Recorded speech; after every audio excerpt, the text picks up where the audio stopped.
Comissão aprova marco regulatório para exploração da energia em alto mar. Hoje é o último dia de cadastro para quem vai votar fora da cidade de onde é o título de eleitor. Instituição Fiscal Independente do Senado estima que PIB pode crescer 2% este ano. Bom dia, hoje é quinta-feira, 18 de agosto. O Senado Notícias está no ar.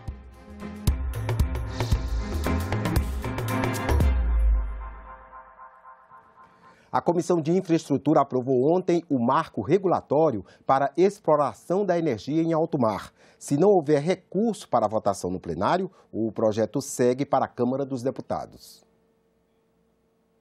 O texto aprovado na Comissão de Infraestrutura regulamenta a autorização para aproveitamento do potencial energético instalado no mar ou offshore, longe da costa. A energia pode ser gerada pelo vento, pelo sol, pelas marés ou mesmo outro tipo de geração que ainda venha a ser criado. Esse projeto não se resume à energia eólica no mar. Ele trata da titularidade do mar territorial, plataforma continental, zona econômica exclusiva e outros corpos de água internos, inclusive lagoas, lagos, espelhos d'água, para uso de geração de energia. Eu costumo dizer que esse projeto está pronto para qualquer coisa que ainda seja inventada usando a força do mar, as ondas, o vento no mar, etc. e tal. Para os senadores, a definição de um marco legal para a geração de energia em alto mar deve atrair investidores para o setor. Os empreendimentos fora da costa brasileira, no mar territorial, na plataforma continental e na zona econômica exclusiva, vão ter que se adequar às normas regulatórias. O texto procura harmonizar a geração de energia offshore com as outras atividades marítimas, como navegação e pesca, e expressa também a preocupação com a preservação do meio ambiente. Da própria preservação ambiental, de todo o cuidado que se tem que ter ao interferir no ambiente marinho, como também em terra e nas dunas, nos apicuns, nas zonas de transição, nos mangues, enfim, nas áreas todas que qualquer um de nós, aí, qualquer atividade econômica, acaba afetando. Melhorar o processo administrativo e tributário nacional. Esse é o objetivo da Comissão de Juristas, que teve mais uma reunião para a discussão dos projetos nesta quarta-feira. Juristas, a comissão é responsável por elaborar anteprojetos de proposições legislativas que modernizem, dinamizem e unifiquem o processo administrativo e tributário brasileiro. A presidente da comissão, ministra Regina Helena Costa, do Superior Tribunal de Justiça, destacou a importância destes debates. Mas as instituições, mesmo aquelas que são consistentes, aquelas que são substanciais, elas precisam de aperfeiçoamento, elas precisam de desenvolvimento para acompanhar as demandas da sociedade, e eu entendo que as propostas que serão apresentadas.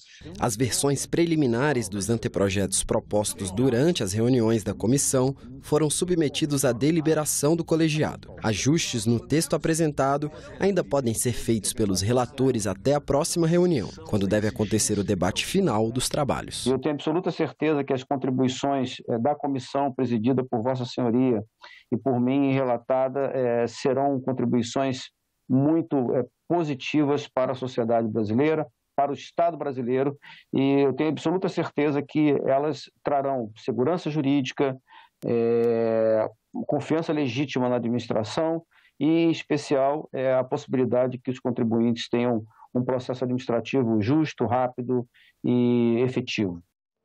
A Comissão Temporária Externa, criada para verificar in loco a prestação de serviço aos usuários na travessia de ferry-boat no Maranhão, chegou a se reunir nesta quarta-feira. Mas não houve acordo quanto à composição dos integrantes, nem quanto à eleição do presidente. Nova reunião deverá ocorrer na próxima terça-feira, dia 23.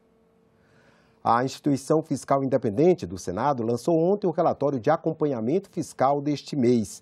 Entre os principais dados está a projeção de crescimento do PIB deste ano, que deve chegar a 2%, e a taxa de desemprego, que recuou para 9,3%. No relatório, a instituição ligada ao Senado elevou a estimativa de crescimento do PIB de 1,4% para 2% em 2022. Isso devido ao efeito de medidas como a ampliação de transferências sociais sobre o consumo das famílias. No entanto, para 2023, o movimento é contrário.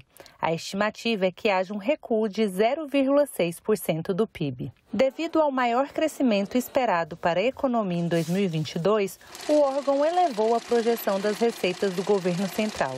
Dados preliminares mostram superávit primário de 72 bilhões de reais até julho.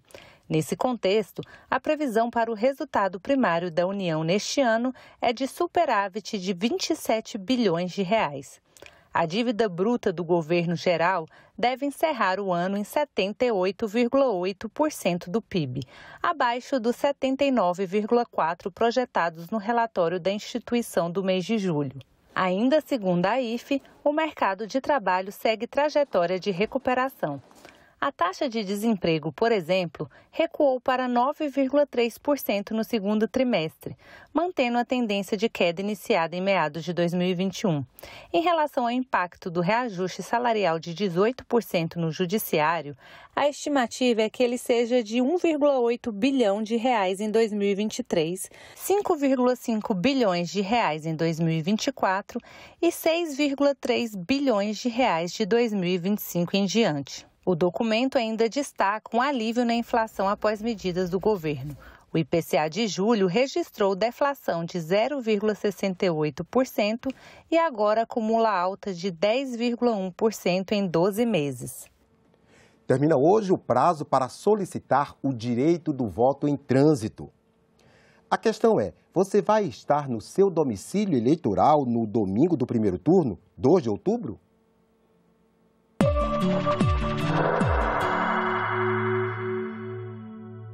Votar em trânsito é exercer seu direito a voto em um local diferente do seu domicílio eleitoral. Qualquer eleitor que esteja com sua situação eleitoral regularizada pode solicitar essa transferência temporária para outra sessão dentro do Brasil.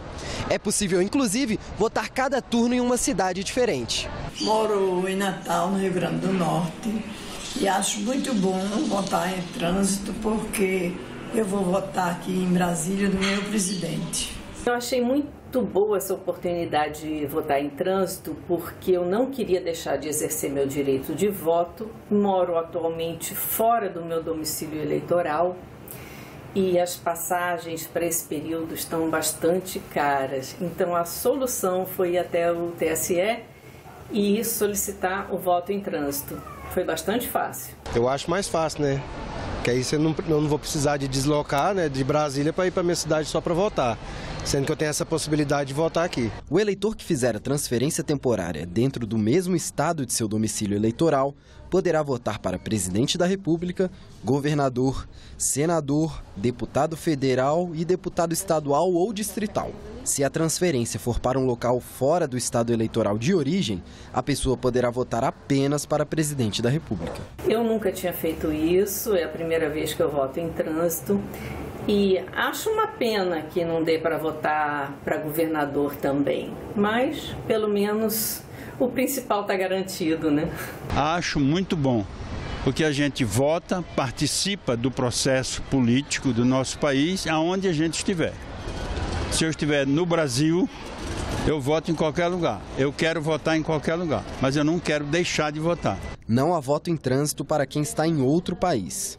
Mas eleitores com o título da zona eleitoral do exterior que estiverem no Brasil no dia das eleições poderão votar para presidente da República em qualquer capital ou município com mais de 100 mil eleitores. Além disso, indígenas, quilombolas ou integrantes de comunidades remanescentes também podem solicitar a transferência temporária para votar em uma sessão eleitoral de sua escolha, desde que essa tenha vagas suficientes.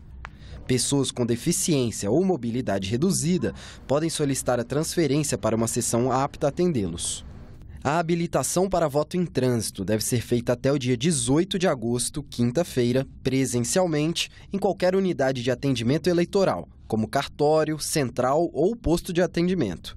E a relação dos locais onde será possível votar em trânsito pode ser conferida no site do Tribunal Superior Eleitoral. Encerrado o prazo para o registro das candidaturas, a propaganda eleitoral gratuita no rádio e na TV começa no próximo dia 26. Mas a influência das mídias digitais e das redes sociais deve crescer, a exemplo do que tem sido observado nas últimas eleições. Alguém já viu santinho de candidato por aí? A tendência é usar cada vez menos papel. Mas isso é algo a conferir. O celular, é claro, não pode entrar na cabine de votação. Mas diga se não é na telinha desse companheiro inseparável que nós ficamos sabendo primeiro de pelo menos alguns desses milhares de candidatos que vão disputar o voto no dia 2 de outubro. De acordo com o Tribunal Superior Eleitoral, foram registradas 12 candidaturas a presidente e vice-presidente da República, 223 para governador e vice-governador, 234 candidaturas ao Senado Federal, 10.271 para a Câmara dos Deputados, 16.235 para as Assembleias Legislativas e 591 candidaturas à Câmara Legislativa do Distrito Federal. Para quem disputa a eleição, o importante é se fazer conhecido e conquistar o voto. E um dos caminhos para isso é aparecer no horário eleitoral gratuito no rádio e na TV, que começa dia 26 e vai até as vésperas da votação. Mas até que ponto a mídia tradicional ainda é decisiva numa eleição? Tanto os aplicativos de troca de mensagem quanto as redes sociais devem ampliar o seu papel no que toca a informação do eleitor, né? A gente viu isso com bastante força nas eleições de 2018 e tudo indica que isso deve crescer agora nas eleições de 2022, né, com o reflexo da redução da importância da mídia tradicional no processo. Estão habilitados para votar exatos 156.454.011 eleitores. As regiões Sudeste, com 66 milhões, e a Nordeste, com 42 milhões, possuem o maior número de votantes.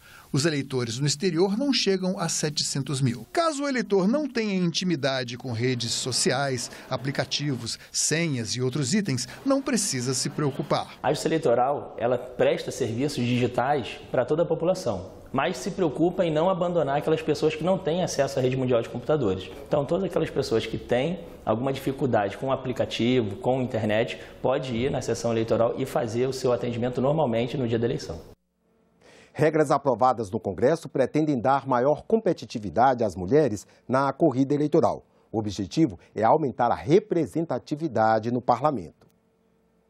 Elas são a maior parte do eleitorado brasileiro, mas ainda estão longe de conseguir se eleger na mesma proporção dos homens. Para se ter ideia, as mulheres são mais de 77 milhões de eleitoras, o que representa 52% do total. Desse número, apenas 9 mil mulheres concorreram a um cargo eletivo nas eleições gerais de 2018. Destas, 290 foram eleitas, representando 16% do total de eleitos. Mas regras aprovadas pelo Congresso pretendem aumentar a competitividade e a participação feminina nas eleições deste ano. Uma delas é de que os votos dados a mulheres e pessoas negras contarão em dobro para a distribuição de recursos do fundo eleitoral entre os partidos políticos. A intenção é estimular os partidos a aumentarem as representações femininas e negras no legislativo. As novas regras aprovadas recentemente, que estão em vigor para o pleito de 2022, podem ser compreendidas como reforço aos dispositivos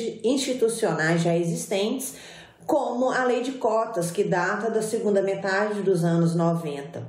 E elas dizem respeito à importância e à urgência de se ter mais mulheres em espaços de poder de tomada de decisão.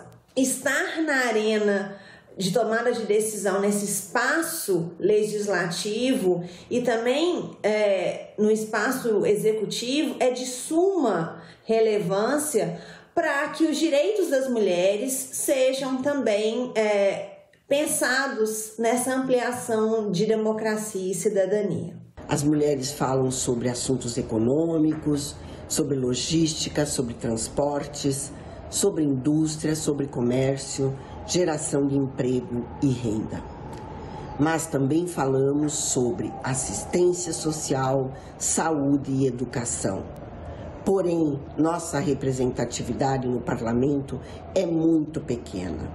precisamos melhorar esta representatividade para que possamos melhorar o debate político da nação. Mas a especialista explica que a distribuição de mais recursos depende do próprio partido e reforça a necessidade de compromisso dos partidos com as candidatas mulheres e negras. É preciso que haja um compromisso dos partidos propriamente, haja também um envolvimento da sociedade civil de fiscalizar, de cobrar que esses recursos cheguem a quem é de direito. Também dos próprios candidatos e candidatas aí contemplados nessa definição, né, dessa atribuição de recursos pela legislação, além de haver também da própria Justiça Eleitoral ações, mecanismos de conferência, de punição, né, de fiscalização junto às legendas, junto às executivas do partido. E cresceu o número de mulheres na disputa por uma vaga no Senado Federal nas eleições de 2022. O TSE registrou 234 candidaturas ao Senado, 49 a mais que em 2014. Assim como agora, em 2022, naquele ano, 27 vagas estavam em disputa, o que corresponde a 1/3 das cadeiras do Senado. Esses números ainda podem mudar, porque as candidaturas serão analisadas pelo tribunal. E dos 234 candidatos, 14 concorrem à reeleição. Essa lista inclui os suplentes que estão em exercício. O Rio de Janeiro é o estado onde há mais candidatos ao Senado. São 13 disputando uma única vaga. Em seguida, vem Tocantins com 12. Depois, São Paulo, Distrito Federal, Pará e Santa Catarina, cada um com 11 candidatos na disputa. O perfil dos candidatos ao Senado não mudou muito em relação às últimas eleições. Homem, branco, casado, nível superior completo e mais de 50 anos. Empresário é a atividade mais comum entre eles. E houve um aumento no número de mulheres concorrendo a uma vaga ao Senado. Em 2014, as candidaturas femininas representavam 18,9% do total. Em 2018, 17,6%. E este ano, 22,5%. O TSE registrou ainda uma redução no número de candidatos que se declararam negros. Em 2022, são cerca de 31%. Em 2018, eram 33,5%. Há ainda 3 candidatos que se declararam indígenas. Nós ficamos por aqui. Você pode rever as reportagens desta edição na nossa página na internet, senado.leg.br/TV. Obrigado pela companhia e continue sintonizado aqui na TV Senado.